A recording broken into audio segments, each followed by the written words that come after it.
Welcome, everybody. I'm Salim Ismail, and you're here live at Singularity University. This is the first of a series that we're doing called Which Way Next, which will feature interviews with Singularity U faculty, along with noted experts, entrepreneurs, innovators in the field. You're looking into a little window into our classroom here with the executive program. We do these periodically for the top CEOs, investors, government leaders from around the world, and talk about the intersection of AI, robotics, medicine, nanotech, biotech, energy. Where are these fields intersecting? What are the major breakthroughs? What inflection point should we look out for? Today, we're going to do a little interview with Peter Diamandis and Sebastian Thrun. Peter is our chairman and co-founder. He's the chairman and co-founder of the XPRIZE Foundation, has started any number of companies, has written a book recently that's coming out shortly on abundance, and I'll ask him to speak a little bit about that. Sebastian is a research professor and director of the AI lab at Stanford University and recently a Google Fellow. Earlier this year, Fast Company honored Sebastian with the title fifth most creative person in the world. Fifth. Okay. Four to go. Four to go. Best known, Dr. Thrun is best known for his work on the DARPA Challenge and the winner of the DARPA Challenge, which was the car Stanley, and we'll be speaking about that today. Let me kick off today with Peter. And Peter, you've got this book coming out, and tell us how we're going to achieve abundance using AI and big data. Interesting. So first of all, welcome to the audience watching. Welcome to our executives. We're living in an incredible day and age where all of us have the ability to solve many of the grand challenges that we have. And if you stop and you think that an individual who's on a smartphone, no matter where they are, if they're here or if they're in the developing world, have access to incredible computational capability and eventually AI in the cloud, as I hope you'll speak to. The implications thereof, and we speak about this in abundance, is that this AI can become ultimately your physician, your educator, your consultant for the price of electricity. And if it's in your car, it can be your navigator and chauffeur, but we'll get to that a little bit. As you said, Salim, here at SU and the executive program, it's really one of the things that's most important to us is how does this technology really transform our products, our companies, and our industries. And so I want to mention that we focus heavily on the intersection of a set of accelerating technologies. They're all doubling in their price performance anywhere from 18 to 30 months. And we think about how can we make a massive impact on the world using those technologies because they're all scaling naturally. Peter, let me kick off. Let me ask you a specific question around AI. Where are you seeing AI used with large amounts of data? And specifically, you could speak to abundance and some of the XPRIZE work that you do. So I run an organization called the XPRIZE Foundation, and where AI is so exciting right now, and I think Sebastian personifies this, is the fact that you can have small teams who can use this kind of capability to attack big problems. One of the things I'm most fascinated about, and want to ask you about, Sebastian, a little bit, is the size of the teams that have done the work that you've done. So it doesn't take governments or large corporations to do this. And at XPRIZE, for example, we're getting ready to launch what we call the tricorder XPRIZE, which is going to be a handheld device. It's on vibrate, not on, anyway, that you can speak to, talk to, do cough on, that hopefully will diagnose you as good as a board-certified doctor. And we're doing this in partnership with Qualcomm, for example. Okay. Over to you, Sebastian. Before we do, for those of you on camera online, if you're interested in submitting questions, the hashtag is #whichwaynext. Or on our Singularity U Facebook page. We'll be curating questions and taking some questions from the floor and from the outside world shortly. Sebastian, perhaps you could talk about your use of AI with your small team to get to implementing the autonomous vehicle and how that came about. So it's great to be here. Welcome online and welcome executives. We've used artificial intelligence for the last decades to solve hard problems, the most recent one being making your car smarter. We have about 32,000 people that we lose in this country every year to traffic accidents, and I think most of them are avoidable. So we've actually built an artificially intelligent car that you've probably read about. Originally at Stanford, we won what's called the DARPA Grand Challenge in 2005. and then moved on to Google and scaled up operations to build a car that hopefully every one of you can own at some point, and you have a single button that can just drive you. It turns out we have naturally intelligent beings that can drive cars just fine. They're called taxi drivers or chauffeurs, or I assume all of you are able to drive cars. In fact, be able to drive cars tired, fatigued, under the influence to some extent. It's not a particularly high-level intelligence task, and I think it's ready to be taken over by machines. The benefits to us are that we can do other things than driving. We can be safe. We can always pay attention. Nevada, as a first state in the nation, passed a law that legalizes self-driving cars and exempted operators of self-driving cars, while under self-driving motion, from a texting ban that recently was passed in the Nevada legislature. So I think there's a lot of opportunity here. Now, what's the approach that you take? What are the types of AI systems you've implemented in the car? Are there lots of different systems with sub-functions that rise up to a different level? Talk about the AI that you've put into there. Yeah, so there's a lot of technical lingo that I can run by you. At the very basic level, there's a perceptual system that tries to make sense out of sensor data, just as much as Google is able to understand the web to some extent and give you the right search query response.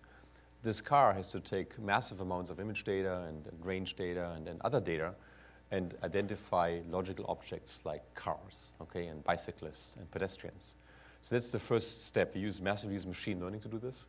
We use probabilistic inference, which is a modern branch of artificial intelligence. We use pretty much anything you'd find in the textbooks today. And then there's an entire system related to decision making. And it turns out decision making in driving is a non-trivial issue. You might think that just implementing the rules of traffic, the way they're spelled out in the traffic handbook, is sufficient, but it isn't. So if you ever drive an intersection in San Francisco, you'll find if you wait until it's your turn, and then you wait another few seconds just to make sure, then you waited too long. So there's a lot of interaction going on between people when you change lanes and merge on highways, when you navigate intersections, that occurs. And understanding that language in which people communicate is essential to make a self-driving car smart. I'm just thinking, Salim, just to put this in context, Sebastian, it would be great to for you to describe the DARPA Grand Challenge a little bit that you and your team competed in and won. What was it, and what was what was that capability back then, and how big was the team that actually did that work? Because I find that fascinating. I think we have a video which we can probably play.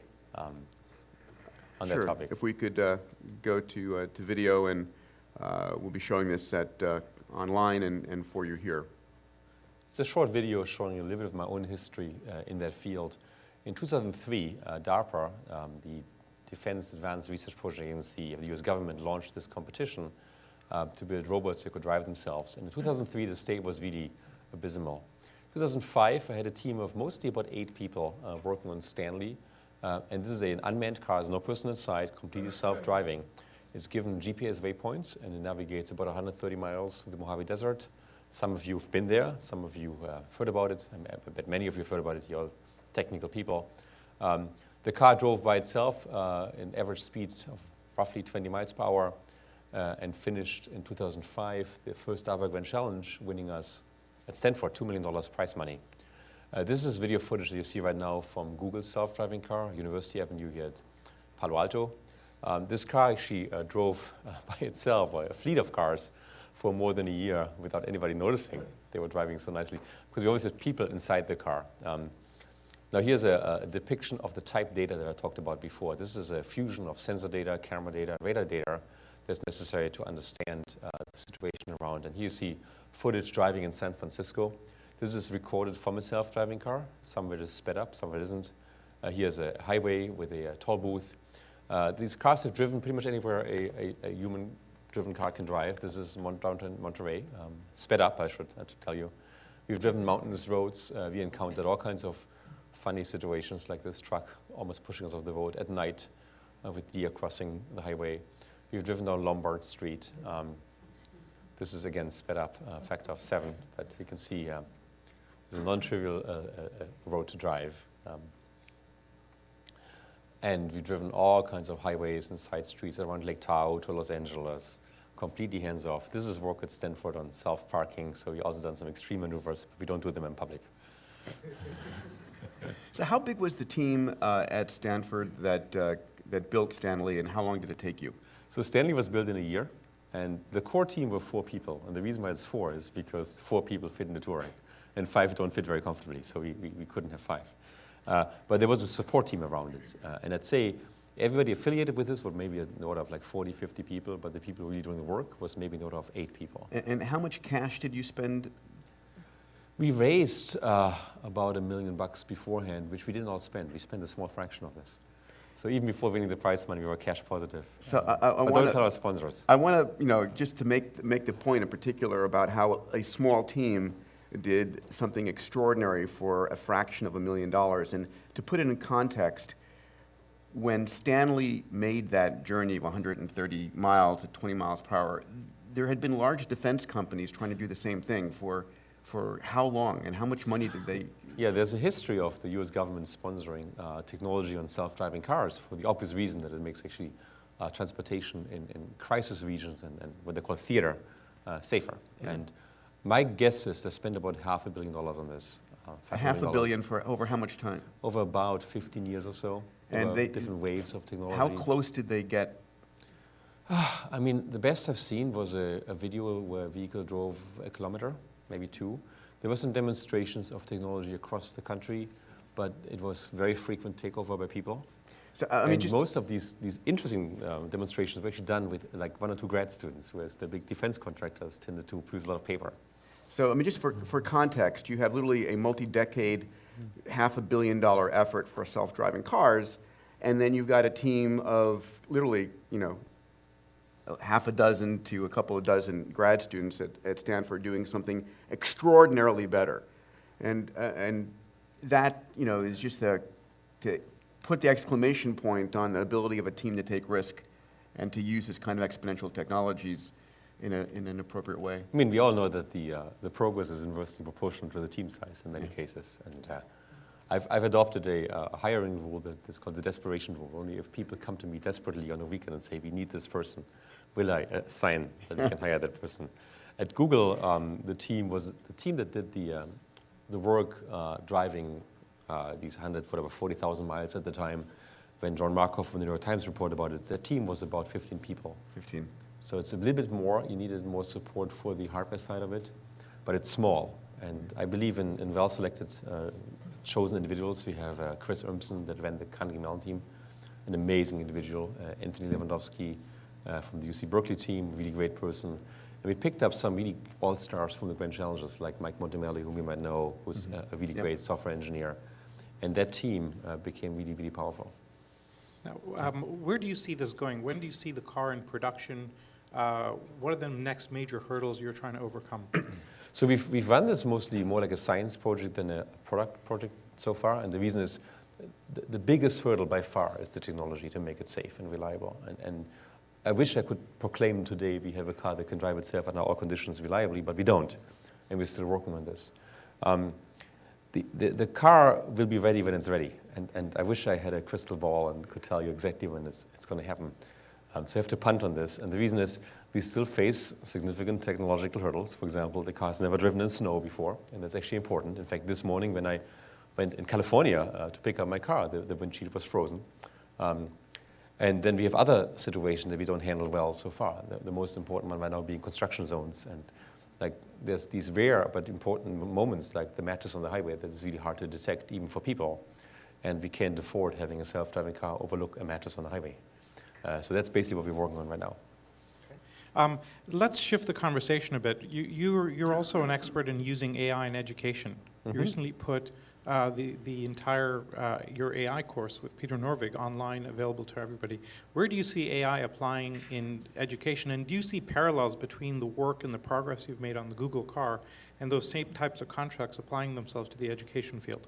Yeah, so you hinted at this. We launched Peter Norvig's and my class, Introduction to Artificial Intelligence, online in the summer. And it became by far the largest online class ever taught. We had 160,000 students sign up for it.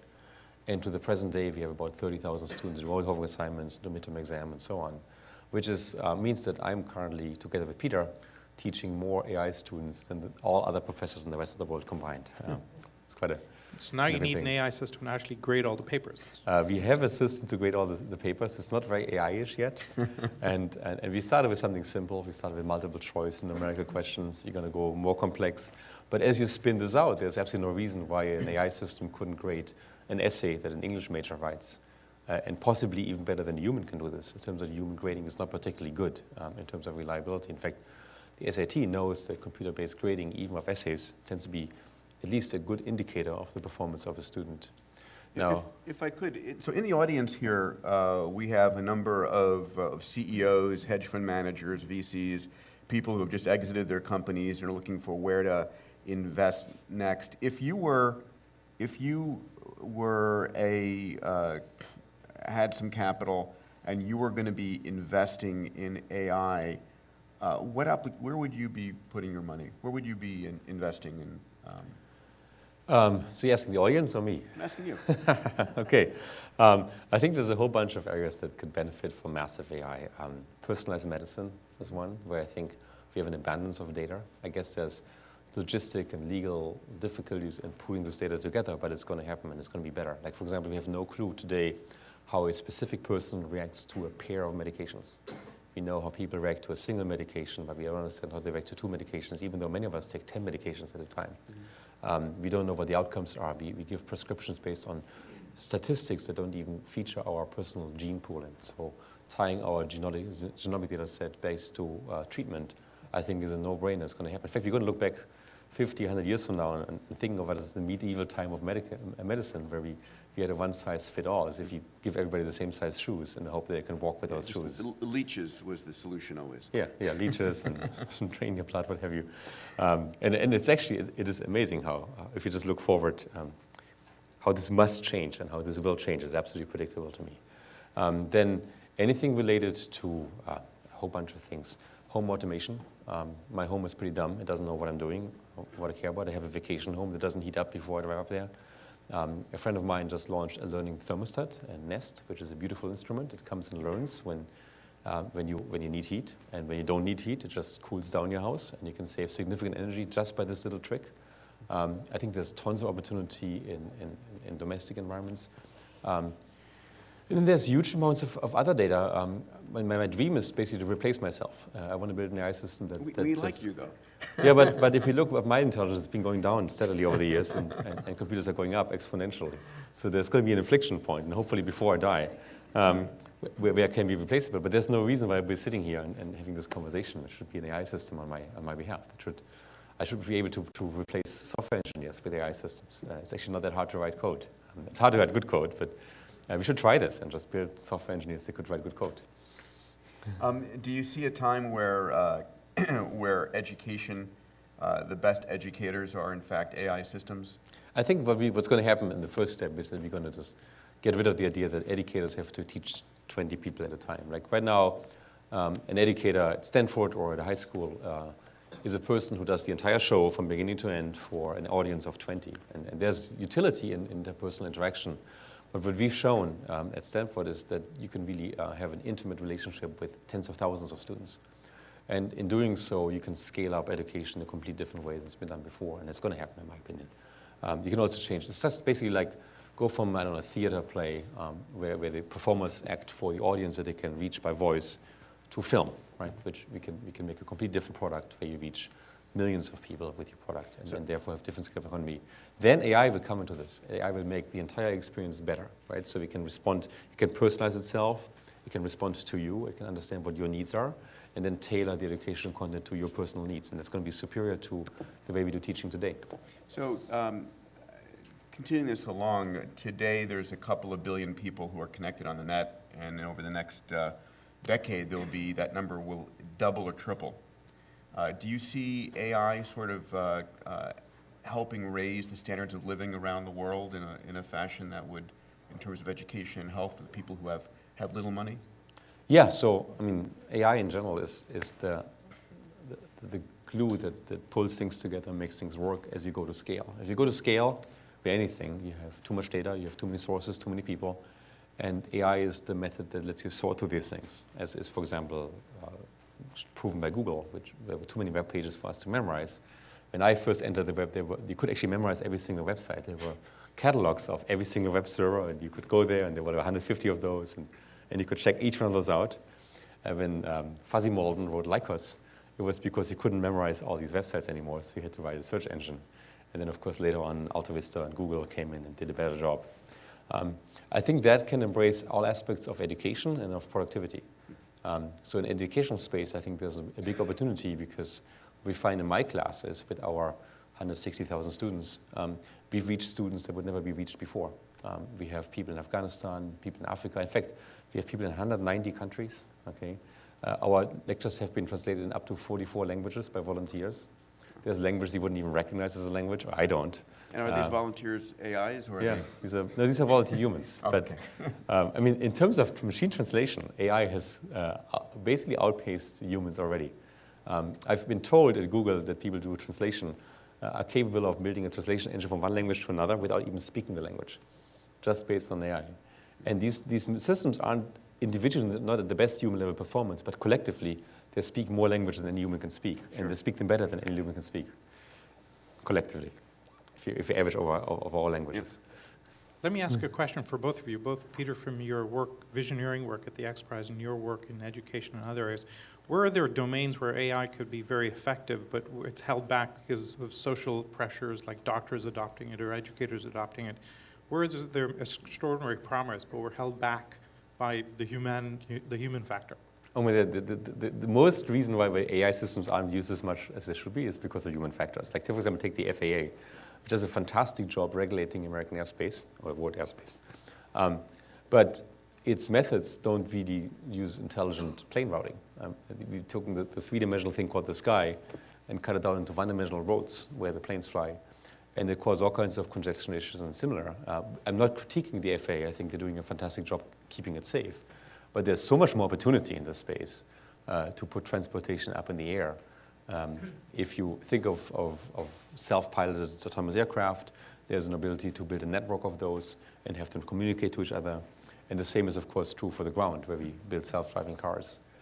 Almost any field that I look, it's typically not the technology's limiting factor, it's the people. It's us who don't imagine what it means to automate things. Okay. Peter? In Abundance, Stephen Kotler and I write about healthcare and AI to a great degree. And the RAND Corporation did a study recently that showed that 45% of the time that you go to the doctor, you either get the wrong diagnosis or the wrong course of treatment. And I went to medical school years ago, and I remember 45%? 45% of the time, you have the wrong course of treatment or the wrong diagnosis. And the fact of the matter is that you go to your doctor and expecting that they really know what is going on, but there's such an explosion of medical data.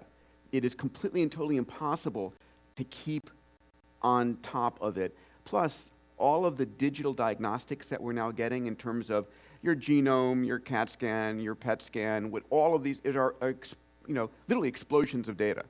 And it's impossible for a human to not only know all of the breakthroughs, but be able to sift through the data. That is, if nothing else, a perfect AI problem. It turns out that most doctors don't even want the data, right? No, they don't. If you make a body scan and ship it to your doctor, likely, if it was smart in this country, they'll ship it back to you and say, I don't want it, because there's a liability arising from the accessibility of data that no one really wants. I think there's an entire liability and legal obstacle in actually using and leveraging large amounts of data. So it has to really rethink the way we collect data, we store data, we use data. But of course, that is the future of medicine, where medicine goes from being reactive to preventative and predictive, because our data field is constantly being observed and being recorded and being analyzed. Yeah, and the obstacle in that way is us, the people, who aren't imaginative enough to think what the benefits are, and are all concerned that any change might actually disrupt us.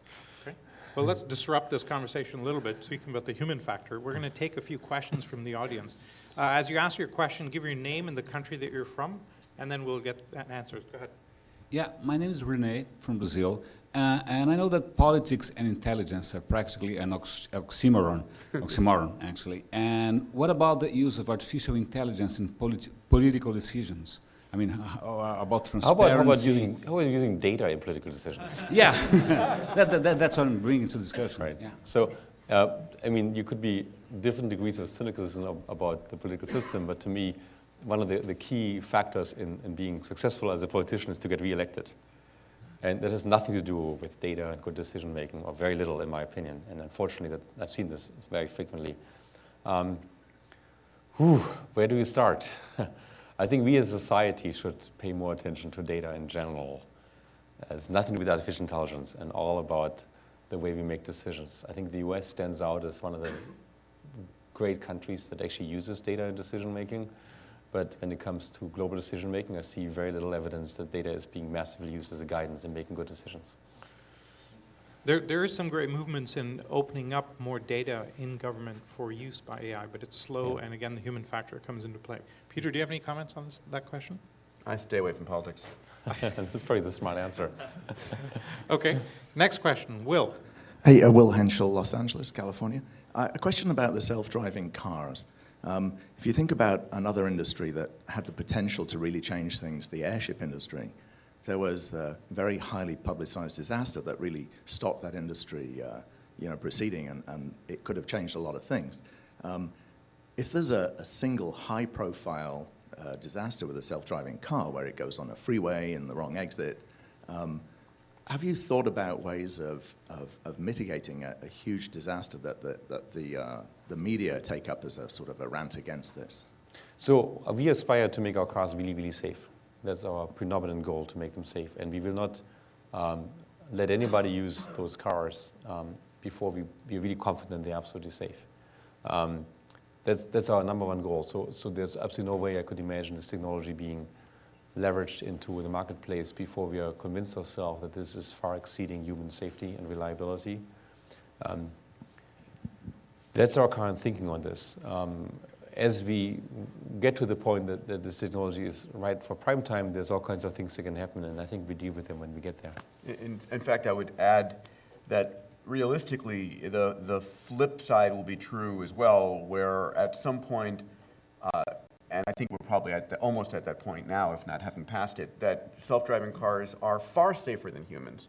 The problem is that the first time a robotic car kills a human, and someday that will happen because statistically that people will disproportionately, it's like literally airplanes can fly themselves, right? Majority of all jumbo jets in the air today have the ability to take off and land and fly the entire flight by itself, but we have this irrational belief that having a couple of guys or gals in the cockpit, make it safer.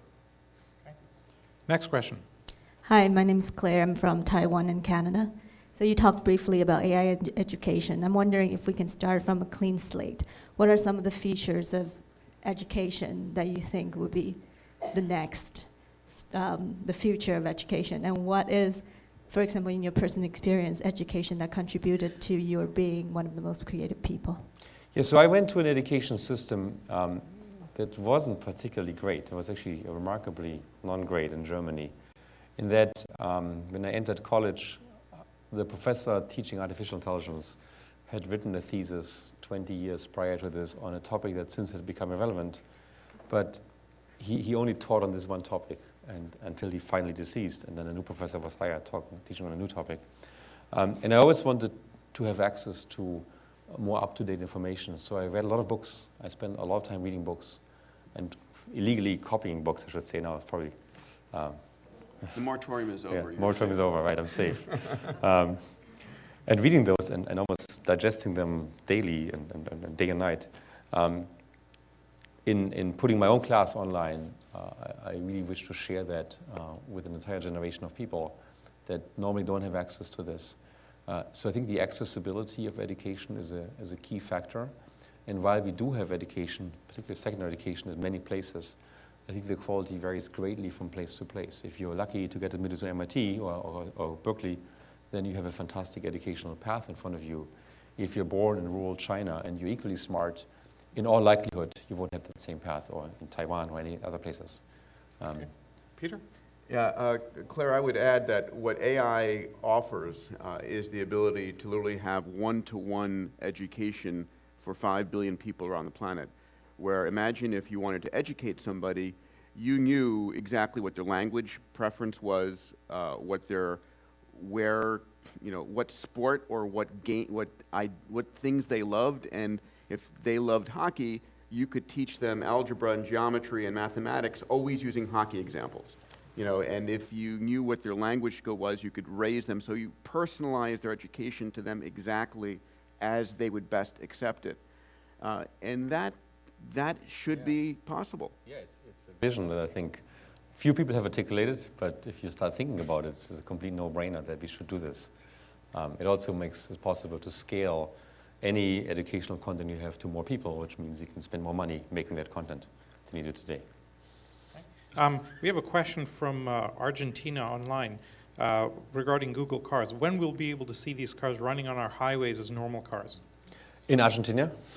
No, just here in general. In general. Yeah, and not necessarily specific to Google, but when do you expect to see that paradigm happening? So the timing of self-driving cars is a question I have to punt on because I honestly don't know. And Oh, come on. 10 years from now, do you think 10 years from now we'll see them? I hope so. Yeah. I absolutely hope so, but I can't tell you because there's a lot of technology problems. But we're seeing some of the technology that you guys pioneered at Stanford in cars today, right? Correct. So talk about that for a second. So there's, even without Stanford, I should say, there's a huge number of recent advances in the automotive industry that uses AI systems to make driving safer, usually as assistive systems, which means you're still in charge, but the system, for example, detects blind spots for you, it warns you when you're about to depart lane. There's emergency brake systems. A good friend of mine, Vic Condotra from Google, once experienced this. He was distracted in the car. His Mercedes went into emergency stop, and he believes it saved him from an accident. So that is actually moving really, really well. Volvo has a beautiful obstacle detection system for inner city driving.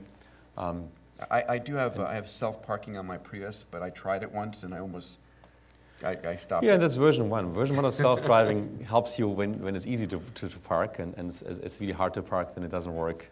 And there's all kinds of reasons for it. But wait for version number 3 or 4, and it's going to be amazing. Yeah. All right, question from the floor. Hi, I'm Nora Dweck, and I'm from the United States. I think we definitely have a moral imperative to pursue, things like education in third world countries and places where, it would never normally be accessible, or especially for personalized medicine. There are obvious advantages. But I think human beings inherently need a sense of purpose in order to be happy or to feel successful. I mean, where do you see kind of the future of human psychology being affected by the fact that humans are kind of becoming obsolete as a result of robots? So first of all, I think humans have never become obsolete. That's a complete myth. Before the Industrial Revolution, over 90% of us worked in agriculture. And I'm pretty sure had we had the same meeting then, and we got together in our town hall, and you were all coming from the farm, and we talked about it and say, look, in 2011, there's been less than 2% will be active in agriculture. You've always said, oh, my sense of purpose is gone. So let me ask this back, do you have a sense of purpose? I hope you do. I think we discovered new jobs. Yeah, I mean, I think my sense of purpose comes from within, but I don't think it's actually based in any reality. But here's the key thing. So people ask me this question all the time because I do artificial intelligence. What happens to me when you get rid of me? And the answer is we build these systems to help us and make us more powerful, right? So the car has made us more powerful. The telephone has made us more powerful. Intelligent systems banking has made us more powerful. So we enable us. We're building ourselves tools, and these tools make us more effective, right? So if we look, for example, in my today's life, I'm spending about 80% of my time on stuff I shouldn't spend time on, mostly communication with people, like my administrator and many other people. And if AI was a success, then I could spend all this time because I would never talk to a travel agent again, never go to the website again. There's no what vacation trip to book for me, it just does it, right? So there's a lot of jobs right now that are basically just communication jobs of people to people that I think could be much more efficient, and they're becoming more efficient. Does it mean our sense of purpose goes away? No way. We just become more efficient and more effective in what we do. We find new jobs to do. Okay. Peter, do you have a reaction? Just a question over here. Right. Jack Studer from Tennessee. You guys mentioned earlier all the money that was spent before you guys finished the DARPA challenge and all the research and all that. I just wonder what your opinion is of how much of that technology you leveraged in the car that you ended up building, and where that sort of leaves us for sort of state-funded, government-funded research and new technologies going forward. These are two different questions. So we did leverage technology from that was available before, but not from the autonomous driving field, but much more from the general navigation field. Like, for example, we used GPS, we used inertial navigation, which is being used to guide cruise missiles or submarines. We used, of course, computers and various sensing modalities that had been developed in various subfields, mostly not from the automotive trade, I should say, mostly just from the general perception field, like cameras, for example, that you have in your cell phone. We use similar cameras in our cars. What was the second part of the question? The second part was, where do you think that leaves us for Government-funded research? Yeah, so I think government-funded research is really important. And in the 70s, there was an 80s, there was a wave where DARPA would just blanket fund artificial intelligence and computer sciences with very few strings attached.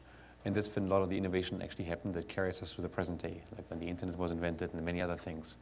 In recent years, it's become more tight, and it's become more purposed. That is, when I get a grant today from DARPA, there's typically a strong focus to do a certain set of demonstrations, and these demonstrations sound like interesting, but they're also distractive. I really wish we went back to do, in this country, to do more massive unconditional funding of smart people.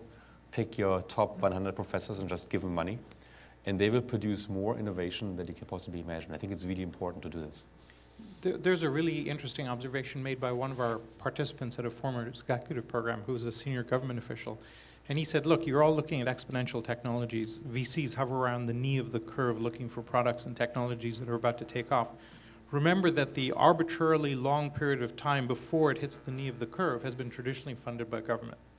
And as governments around the world are running out of money, in the future, who funds that arbitrarily long flat part of the curve before it hits vertical? And that was a very important structural question that we need to think about. Let me just ask another question from the webcast.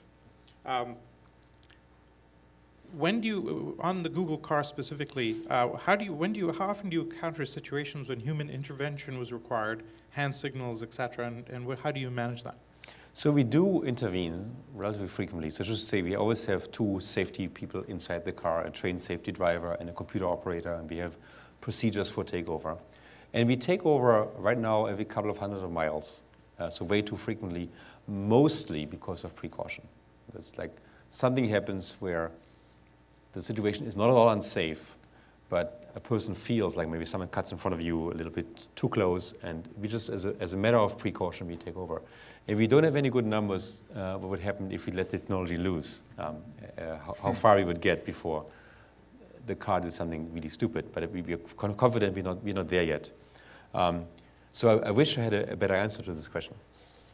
And if I understand right, there's been one minor accident with that car, but only when the human was driving it. So we had several accidents. One was caused by a Google engineer who was just transitioning the car from one place to another.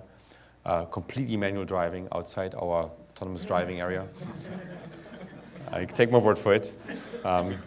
There has been another incident where someone rear-ended us. We were at a stoplight and we were stopped in manual mode, and someone just rear-ended us. In total count, I think if you drive a car several 100,000 miles, then you will encounter situations like these, like fender benders and so on. We have Eric Postniks, our first Singularity University Platinum partner. So, Eric? United States, in case you needed to know that. I've read that there's a movement in Silicon Valley, even among employees of Google, to limit their kids' screen time, because already they're spending so much time on the computer or their iPad, the Xbox, etc., that they're sending them schools where they get no screen time, and they're paying like a premium for these schools that have no screen time. So my question to you is, if you had an AI system today that was perfectly tailored to educate, your children, at what age would you start them on AI education, given the incredible amount of screen time they already have? Do you want to take this? So, it's a hard question. It's a hard question. So, the question becomes, if an AI is actually better at teaching your kid a subject than a human, I think we need to separate in our educational systems three different things. There is childcare. You bring your kids to school so that you can go do your work. there's socialization, playing and becoming a good human and interacting in a way that's natural and fun. And then there's learning information. And I think ultimately, the first two are human interaction. The third one, there will be a point where an AI is going to be better at teaching me because it can literally, we're getting to the point in the neuroscience world where an AI will be able to, if you're wearing sensors, know whether you learned the subject or not. So if you're sitting there and I'm explaining, quantum physics or geometry to you, and you're going, and you have no clue, an AI tapping into your, looking at your brain scan can know whether, when you know something and when you've gotten that concept. And you can be going, yes, yes, yes, and it can be saying, let me present it to you a different way, okay? No, let me show it to you another way. And so you're going to get to a point where teaching is really a feedback loop, and it will keep presenting the materials to you in a new fashion until you finally get it, maybe in a holistic 365-degree way. So if time is worthwhile to you and your family, you're going to have an AI teaching your kids as soon as possible. Okay, question over here, Joe. Joe Polish, United States. Love this country. So do I. Yes. I think, human driving is getting just progressively more dangerous because people are text messaging and talking on phones all the time. I heard a stat that 10% of Americans eat their meals in a car. And basically, I want one of these things, and I want to invest in this. So if someone wanted, where would you put money into this? Simply from a capitalistic standpoint, I want one of these, and I think that one of the best ways to do that is to help fund it. So if anyone here, myself, would want to, invest in this, where would you put your money into? Who? Give it to you? What? You just said like Google stock, I guess. Yeah, pretty much. No, I'm serious. Where would one invest in this to help make it happen? It's a good question. So for my specific team, because we are at Google, I don't think there's a direct investment path in our technology at Google. But we're not the only players. There's a lot of companies coming up in that space. It turns out if you are a company proposing automotive technology, you have a hard time raising investment. And the reason is the turnaround cycles for cars are relatively long. So even if you get, say, 5% market penetration, that doesn't scale as well as if you do get 5% in the handset business. I think what I always find, especially in venture capital, I don't know if you do venture early stage, that there's a strong focus on very fast returns, and I understand why, because of delusion and other things. But at some level, if we had a better base to do more profound investments, high-risk investments that pay out in a longer scale, I think it would be better for this nation. When we did analysis for our Google car and asked ourselves the question, should we instead make this a startup company and go for venture funding, we found that being at Google is in many ways vastly superior, including it was really hard to see we could actually raise the money it takes to build a technology like this. Okay. All right, we have the last couple of questions, and I'm going to ask one to you, Sebastian, and one to you, Peter. The first is from the Dominican Republic about health. Do you think AI in the next 20 years can help fight outbreaks in developing countries, and how would we go about it? I absolutely believe that AI will help fighting outbreaks. There's a lot of work right now on understanding data that is collected organically from, for example, search queries, to understand the outbreak of epidemics like flus and so on. So Google, for example, had a project on this to understand, wow, many people are Googling ibuprofen, another medication you would apply in certain symptoms. And if you find a co-occurrence, geographic co-occurrence of this at a certain point in time, then an outbreak is more likely.